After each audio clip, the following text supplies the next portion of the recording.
Everything seemed to be going so well for Hitler. By the summer of 1941, he looked like he would be one of those rare individuals in history who would get all he wanted. He had absorbed the Rhineland in 1936, Austria in 1938, and most of Czechoslovakia without a fight. When fighting finally came in 1939, he defeated Poland in weeks. After a period of relative inactivity called the Phony War, Norway, Belgium, the Netherlands, and France all fell in weeks in the spring of 1940. By the summer of 1941, German forces occupied the Balkans too. Almost all of Europe from Spain to the Soviet border was under Hitler's control. So how did he throw it all away and end up committing suicide in a Berlin bunker? Let's take a look at some of the most critical mistakes that ensured Hitler would lose World War II. The first reason for Hitler losing the war was because of his intransigent, inflexible political ideology. All wars are first and foremost political beasts, the continuation of politics by other means, as Clausewitz famously said. However, this principle was truer for Hitler than it was for other wartime leaders. Hitler saw World War II not only as the rightful rectification of Germany's loss in the First World War, but as a way for Germans to complete their supposed racial mission, the destruction of Jews and communism, the latter of which was ultimately an expression of Jewish politics. In his second book, the unpublished sequel to Mein Kampf, Hitler repeatedly referred to communism as Jewish Bolshevism, and to the Soviet Union as Jewish Bolshevist Russia. In this light, it should be unsurprising to know that the Soviet Union had been Hitler's real target all along. He was willing to put up with the Non-Aggression Pact of 1939 for a while, to ensure he would defeat his enemies in the West and not fight a war on two fronts, as occurred in the First World War. But the destruction and conquest of the Soviet Union was Hitler's ultimate geopolitical objective. To Hitler, the Soviet Union was not only the center of the supposed Jewish Bolshevism, but also a vast, valuable landmass, ideal for the settlement of German colonists, who would expand rapidly in number following the destruction of the Jews and communism. This was the Lebensraum, or living space policy, the idea that ethnic Germans should replace the native Slavic population in the lands of Eastern Europe and Russia. With the increased number of Germans, they would need an increased amount of land, and Hitler intended to conquer it for them. The Lebensraum idea originated in 1901 with the writings of the German geographer Friedrich Ratzel. Ratzel argued that every nation needed to be self-sufficient in resources and territory to protect itself from foreign threats. Darwin's theory of natural selection influenced Ratzel and those who followed him. They believed that all nations struggled for resources among one another, where only the fittest would survive and get to expand their numbers. For ethnic Germans, the lands in Eastern Europe were a necessity for them to continue to expand in number. The Lebensraum idea gained traction in World War I, when Germany temporarily conquered most of Eastern Europe and established a military state called Oberost. The native people who came under the rule of Oberost were there to benefit Germany with their resources and lands. Non-Germans were subjected to the imposition of German culture called the Culture Mission.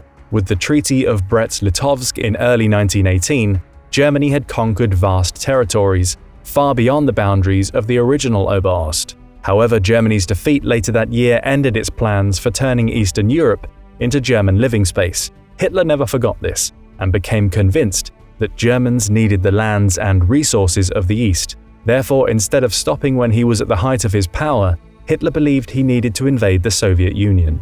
Therefore, for deeply rooted historical and ideological reasons, he thought that Nazi Germany and the Soviet Union could not survive together. One of them would need to fall. The decision was Hitler's biggest mistake of the war, but not the only one. The way Hitler conducted the invasion of the Soviet Union was also a mistake. He wound up achieving surprise when the guns opened up on completely unsuspecting Soviet forces on June 22, 1941. However, that date would prove to be another mistake. The invasion of Soviet Russia actually came too late in the year. He originally wanted to start in May, but decided to intervene in the Balkans when his Italian ally Benito Mussolini suffered embarrassing losses. This operation was successful, but delayed the start of Barbarossa to late June, and that lost month, as we shall see, would prove critical. The invasion of the Soviet Union was successful in the immediate term. The German forces demonstrated their skill in Barbarossa just as they had in every other operation of the war to that point. Hundreds of thousands of Soviet troops were captured in huge pockets. For a while, it looked like Hitler's idea of a grander blitzkrieg on the vast Soviet battlefields would be just as effective as the concept had been in Western Europe. However, this was where Hitler made what was arguably his biggest operational mistake. Instead of continuing the drive on Moscow, which had been making such rapid progress, Hitler decided to split that force, called Army Group Center, and reinforce Army Groups North and South, which were driving on to Leningrad, St. Petersburg, and Ukraine respectively. On August 21st, he ordered that the conquest of Crimea and other economically valuable parts of Ukraine should take priority over the drive to Moscow. Hitler's generals vigorously protested this decision, but to no avail. The Germans continued to win, but these were tactical and operational victories at the expense of strategic success. When Hitler resumed the drive on Moscow in early October, he had done so after losing a month that he badly needed.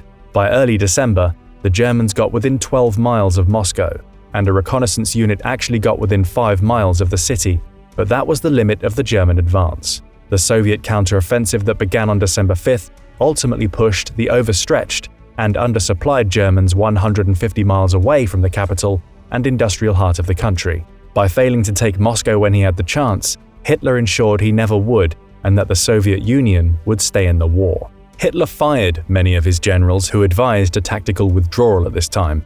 Others who were fearful of being fired or worse simply no longer had the courage to object to Hitler when he made a decision, no matter how foolish or unworkable it was. The result was that Hitler further put himself at the heart of German military command, making himself responsible for more and more military decisions. This was another mistake that would cost him the war, and it began to show itself as early as the next year. The German army suffered its first major reverse at the end of 1941, but it was far from a spent force as 1942 began. With war against the United States declared that December, it became much more important for Hitler to win the war against the Soviet Union or face the thing that had destroyed Germany the first time around, a war on two fronts. However, instead of resuming an all-out offensive toward Moscow, Hitler again decided that the southern front was more important. The main objective this time was to take the oil fields in the Caucasus. Again, Hitler launched the offensive relatively late in the campaigning season. His supply lines would be long. He would also need to capture the city of Stalingrad in order to secure the advance on the Caucasus. Given the city's name, both Hitler and Stalin assigned it even greater political importance. Perhaps as an easy psychological answer for the problems this new operation presented him with, Hitler believed the Soviet forces were exhausted, a belief that would prove another costly mistake. The German Sixth Army succeeded in capturing most of Stalingrad by November, but then the Soviets launched their Operation Uranus counterattack and attempted to encircle the city. When General Friedrich Paulus requested Hitler's permission to withdraw from the city to save his army, the latter refused, saying that the German army needed to stand and fight for every inch of ground. The result was the encirclement of the 300,000 German troops that were in the city.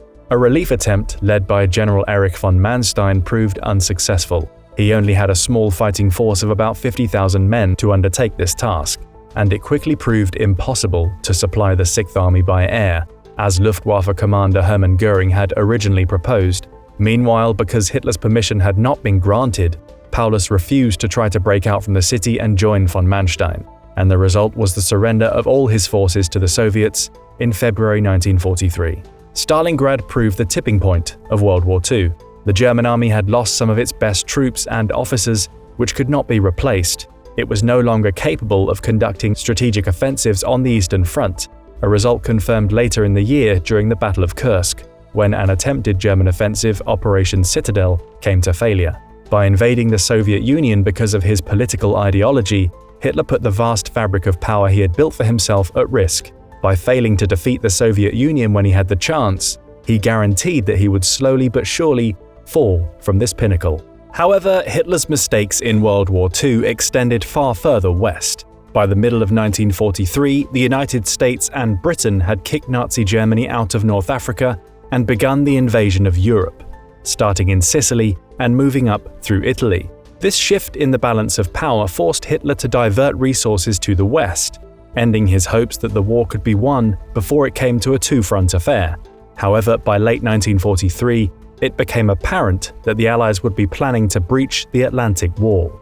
a string of fortifications stretching from Norway to the Spanish border, and invade the heart of Nazi-dominated Europe. In a document entitled Führer Directive 51, Hitler explained his reasoning for believing that the Anglo-American attack in the West would pose an even greater danger to Germany than the deteriorating situation on the Eastern Front. In the East, the vastness of the space will, as a last resort, permit a loss of territory even on a major scale, without suffering a mortal blow to Germany's chance for survival. Not so in the West. If the enemy here succeeds in penetrating our defenses on a wide front, consequences of staggering proportions will follow within a short time. All signs point to an offensive against the western front of Europe no later than spring, and perhaps earlier. For that reason, I can no longer justify the further weakening of the West in favor of other theaters of war. I have therefore decided to strengthen the defenses in the West, particularly at places from which we shall launch our long-range war against England, for those are the very points at which the enemy must and will attack. There, unless all indications are misleading, will be fought the decisive invasion battle. By this time, Hitler had become convinced of his own supposed military genius, even as the war was deteriorating.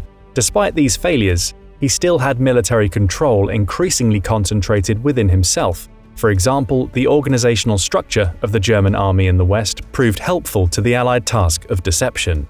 For example, not all of the German armored forces on the Western Front reported to the commanding officer in the theater, Field Marshal Gerd von Rundstedt. Instead, some of them were organized into Panzer Group West, which reported to General Leo Gehr von Schweppenberg. Von Schweppenberg nominally served under von Rundstedt, but he was also directly responsible to Hitler. Therefore, any deployment of the panzer divisions, which the Allies rightly feared, would need to come from Hitler's direct authorization. The Allies knew that if they could deceive Hitler about the place of the real invasion, more than half the job would be done. The confusing command structure of the German forces on the Western Front confirmed that. Long before the invasion on D-Day, Hitler proved indecisive about deploying the panzer divisions which had accumulated into his hands. Field Marshal Erwin Rommel, who had been tasked with strengthening the Atlantic Wall's defenses, advised that the panzer divisions be made available to destroy the Allied forces on the beaches whenever they came. However, von Rundstedt disagreed. When Rommel went above von Rundstedt and appealed to Hitler, the Nazi dictator was indecisive and tried to accommodate both of his officers. Rommel got 3 of the panzer divisions. Meanwhile, 4 more remained with Panzer Group West, and 3 more were transferred to Army Group G, a force south of the Loire River, and also under Rundstedt's command. Thus, by the time D-Day rolled around, most of Germany's best assets for repelling the invasion were horribly dispersed. Some were south of the Loire, a completely irrelevant theater for defending the Atlantic Wall. However, this would not be the only mistake Hitler made during the Normandy campaign. The Allied deception would be based on the points which Hitler was describing in his directive. There were only a few places where a landing could be feasible. The Allied plan was to convince Hitler that point would come at Calais, the closest landing across the English Channel. To add to the impression the Allies would be invading at Calais, they created a fake unit, the 1st United States Army Group, FUSAG. This fictitious entity was to be commanded by General George S. Patton, who had a reputation of being one of the best field commanders in the Allied forces. The most famous aspect of this deception was the inflatable tanks, trucks, guns, and other instruments of war that the Nazis would detect in their surveillance. But this was just the beginning. Fake radio communications were meticulously sent out, fake documents were prepared, fake patches and other insignia were allowed to be seen.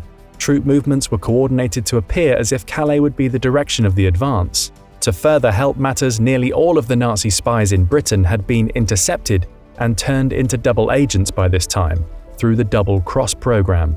The most unique and important of these double agents was a Spanish citizen named Juan Puyol Garcia, codenamed Garbo. Unlike the others, Garcia had intended on spying against Nazi Germany from the start. When he reached out to the Nazis after being turned down by the British, he voluntarily revealed himself and became a double agent for the latter's intelligence network. Garcia concocted an imaginary network of 27 sub-agents, each of which had extremely specific background information. Through meticulous attention to that and other details, Garcia and his imaginary network flooded the Nazi high command with information that it considered reliable, but in reality was unusable, even when it was true. This modus operandi stretched all the way back to 1942, when enough true details about the landings in Operation Torch were leaked to the Nazis for them to consider Garcia a reliable agent. Succeeding in the initial D-Day landings on June 6th was only one objective the Allies would need to accomplish to fully breach the Atlantic Wall and liberate Western Europe from Nazi domination. Once the beaches were secured, they would need to sell the idea to Hitler that the Normandy landings were just a diversion, and that the real invasion would still come through Calais. They could not afford for the Nazis to mobilize all their forces, especially their panzer divisions, and concentrate them in Normandy. If they did, the invasion would be thrown back into the sea. On June 5th, Garcia sent a warning for his supposed Nazi handlers to stand by for an urgent message that would come in the small hours of June 6th. He was supposed to be reporting that he had detailed intelligence that the drive toward Calais would begin, but the radio operator he was assigned to communicate with was absent on the job. This act of carelessness permitted Garcia to inform the Nazis about some more true details about the actions at Normandy than the Allies had originally intended, but as usual, too late for them to take action. Garcia added further to his credibility with an insult: "I cannot accept excuses or negligence. Were it not for my ideals, I would abandon the work." Then on June 9th, Garcia informed the German High Command that the real landings would still come at Calais, showing bogus documents that supposedly revealed elaborate organization for an invasion plan involving the Patton-commanded Fusag. For Hitler, who believed that Calais would be the likeliest point for an invasion all along, these messages were especially convincing because they seemed to confirm his belief in his own military genius. Von Rundstedt also fell hook, line, and sinker for the deception. The result was that few of the panzers were used against the Allies in the critical phase of Operation Overlord. On July 29th, almost 2 months after D-Day, Hitler awarded Garcia the Iron Cross for his extraordinary services to Germany. Even in August, many of the German forces, including 2 armor divisions and 19 infantry divisions, were stationed in Calais, watching for an invasion that would never come.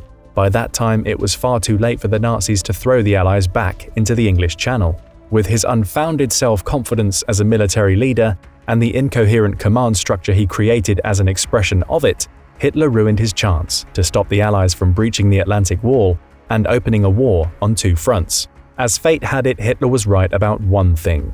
His warning in Directive 51 the year earlier became a reality. His last roll of the dice in the Battle of the Bulge failed that December and January. In less than a year after D-Day, Hitler shot himself in the head, in confinement in his Berlin bunker, with the forces of the Soviet Union he had been so confident about invading closing in rapidly on his position. Dictators have a tendency to be megalomaniacs. It is perhaps this personality trait that causes them to seek power in the first place. However, once in power, the tendency toward megalomania will be naturally reinforced. Combine the already unstable personality of someone like Hitler with a grandiose millenarian ideology and the absolute power of a dictator, and you get the ingredients for self-destructive decisions, made in the absence of informed criticism. More competent people are afraid to speak up for fear of being overruled or worse. Adolf Hitler was far from the only dictator, before or since, to exhibit this set of behaviors, but he is the most infamous, not only because of the war and genocide that he started, but because of the stupendous errors he made in conducting it. On many occasions, Hitler could have prevented defeat if he had made different decisions, but he seemed to make the wrong one each time. But what do you think? What other errors did Hitler commit that caused him to lose the war? Be sure to let us know in the comments. Also, don't forget to subscribe for more military analysis from military experts.